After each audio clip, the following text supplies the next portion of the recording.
দিগন্ত বিস্তৃত নীল আকাশের নিচে খোলা মাঠ আর পথের ধুলোই যাদের ঠিকানা। সূর্যের তীব্র আলোয় চারপাশ জ্বলছে, যেখানে জীবন মানে খোলা আকাশের নিচে এক টুকরো আশ্রয় খোঁজা। চরম দারিদ্র্য, অস্থির জীবন আর প্রতিনিয়ত মৃত্যু ভয়ের সঙ্গে বসবাস। এই ব্লগে আমরা জানার চেষ্টা করব খোলা আকাশের নিচে ঘুরে বেড়ানো এই সাপুড়েদের জীবনের অজানা গল্প, তাদের সুখ দুঃখ, স্বপ্ন, সংগ্রাম আর অস্তিত্বের লড়াইয়ের কথা। দেখি তাদের জীবনকে খুব কাছ থেকে। আপনি যদি আমার চ্যানেলে নতুন হয়ে থাকেন তাহলে অবশ্যই চ্যানেলটি সাবস্ক্রাইব করে পাশে থাকা বেল বাটনটি অল করে দিন। তাহলে চলুন ভিডিওটি শুরু করা যাক। আসসালামু আলাইকুম, আমি মেহেদি হাসান কামরুল। আজ আপনাদের নিয়ে এসেছি পাকিস্তানের সেই প্রান্তে, যেখানে প্রকৃতির রুক্ষতা আর মানুষের বেঁচে থাকার সংগ্রাম মিলেমিশে একাকার হয়ে গেছে। দেখুন কত ছোট ছোট ঘর, সোলার প্যানেল দিয়ে এখানে বিদ্যুতের চাহিদা তারা পূরণ করতেছে। নাম কি আপনার? नाम क्या?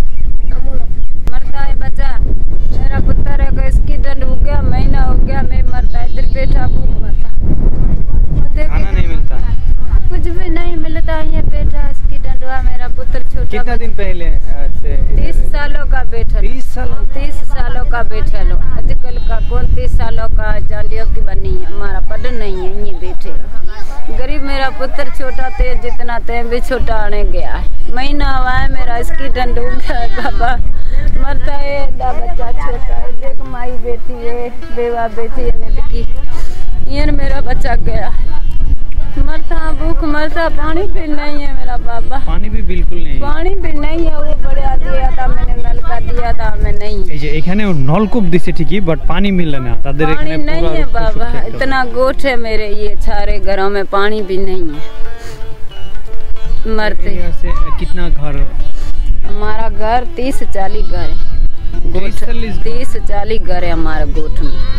गरीब मरते हैं, परेशानी है, बहुत भी परेशानी है। मेरा पोतरा होते तुम कैसो ऐसा, मेरा पोतरा अभी 10-15 दिन से आया इसके डंडिया, हम बहुत भी परेशानी में मरता। उन माता ये देख पानी है भी नहीं, मैं अम्मी हूँ, मेरा बच्चा हुआ ये बेटा, भूख भी मरा, उन भी मरा, पानी भी नहीं। बच्चा छोटा हमारा मरे से मरता, हमारे को पानी दे। गरीब लोग का में फकीर पिंडन वाले बाबा, यो कोटमाड़ा हो गया ऐसे पे दिया, दूसरा बार दिया था, साल बाद जब भी दिया था नलका हमारे नहीं। এইখানকার মানুষের কি পরিমাণ কষ্ট একবার তাদের মুখ থেকে শুনলেই বুঝতে পারবেন। এখানে তারা না পাচ্ছে খাবার, না পাচ্ছে পানি। এখানে নলকূপ স্থাপন করা হলেও সেখানে কোনো পানি মিলছে না, যার ফলে খুবই দুর্বিষহ জীবন যাপন করছে তারা। यो माई मेरी नो बेटी, यो बेटी इतना बेबस बेटी बेचारी, यो देख यो बच्चा, यो बच्चों बेटो, यो देखो समो बेटो। अच्छा 10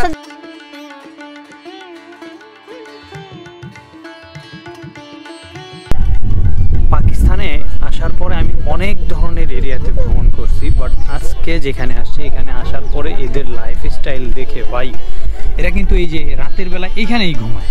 আপনি বেডগুলো দেখেন, একদম ওপেন এরিয়া, এখানেই ঘুমায়। তাদের থাকার জন্য কোনো ঘর নাই। এখানে এই যে দেখেন যেগুলো বেডে টেডে রাখছে, এরা হচ্ছে বিভিন্ন এরিয়াতে চলে গেছে ইনকামের জন্য। আর এই যে এই ঘরটা ছিল, এটাও ধরেন যে মাটির ঘর, এটাও কিন্তু আপনার এখন আর থাকার মতো পরিস্থিতি নেই।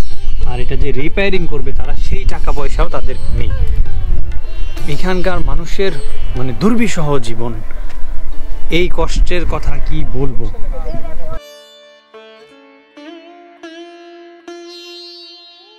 এখানে হচ্ছে পানি পাওয়া যায়, কিন্তু এই পানিগুলো খাওয়ার উপযোগী না। এ থেকে শুধুমাত্র ওই বাসন কোসন ধোয়া থেকে শুরু করে। আপনি यहाँ आने के बाद में क्या फीलिंग है भाई, क्या देख? मेहदी भाई, जब आंटी ने मुझे बोला हम ये पानी पीते हैं, यकीन करो मैंने तो मोबाइल बंद कर दिया, कैमरा ऑफ कर दिया। मैं शौक लगा कि ये पानी जानवर नहीं पीते।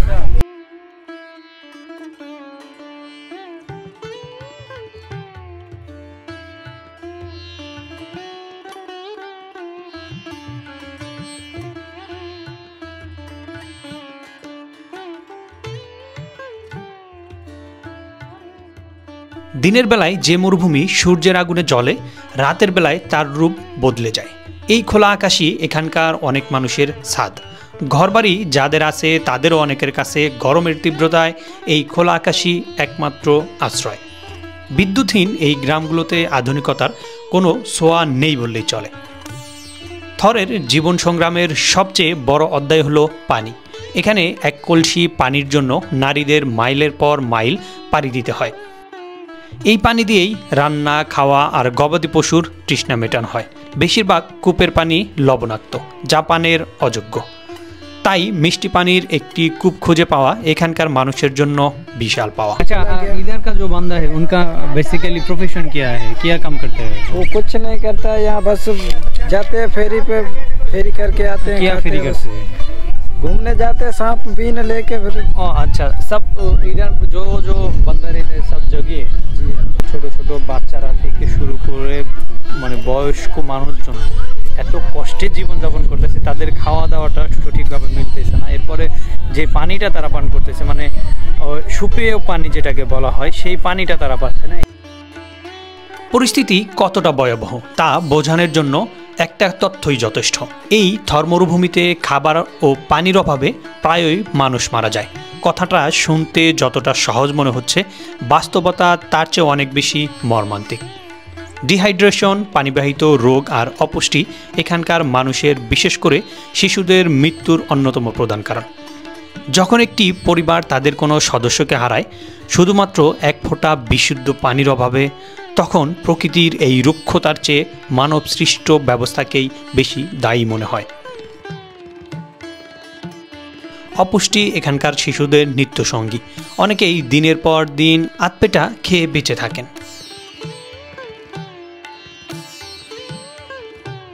আর যে বিষয়টি আমাকে সবচেয়ে বেশি পীড়া দিয়েছে তা হলো শিক্ষা। এই থর মরুভূমির বুকে শিশুদের জন্য কোনো স্কুল নেই বললেই চলে। ঘনবসতি এরিয়াতে ছোট ছোট কিছু প্রাইমারি স্কুল দেখা গেলেও সেখানে শিক্ষা ব্যবস্থা খুব বেশি ভালো নেই। দারিদ্র্য আর দূরত্বের কারণে বেশিরভাগ শিশু শিক্ষার আলো থেকে বঞ্চিত।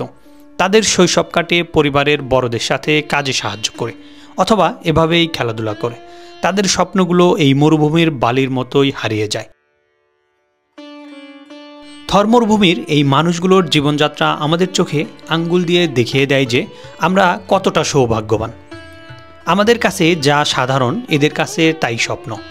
এক গ্লাস বিশুদ্ধ পানি, 3 বেলা পেট পুরে খাওয়া আর একটু শিক্ষার আলো, এই মৌলিক চাহিদাগুলো পূরণ করতেই এদের জীবন কেটে যায়। তাদের এই সংগ্রামে হয়তো আমরা সরাসরি অংশ নিতে পারবো না, কিন্তু তাদের কথা শুনে, তাদের গল্প দুনিয়াকে জানিয়ে আমরা তাদের পাশে দাঁড়াতে পারি। থরের এই সংগ্রামী জীবনযাত্রা যদি আপনার মনে এতটুকু নাড়া দিয়ে থাকে তাহলে ভিডিওটি শেয়ার করুন। আপনার একটি শেয়ার হয়তো কোনো সাহায্য সংস্থার দৃষ্টি আকর্ষণ করতে পারে, হয়তো এই তৃষ্ণার্ত মানুষগুলোর জন্য বয়ে আনতে পারে এক কলসি জীবন। দুনিয়া জানুক এই মানুষগুলোর কথা। আপনি যদি এখনও আমার চ্যানেলটি সাবস্ক্রাইব না করে থাকেন তাহলে চ্যানেলটি সাবস্ক্রাইব করে পরবর্তী ভিডিও সবার আগে পেতে পাশে থাকা বেল বাটনটি অল করে দিন। দেখা হচ্ছে পরবর্তী পর্বে। সে পর্যন্ত সবাই ভালো থাকুন, সুস্থ থাকুন। আল্লাহ হাফেজ।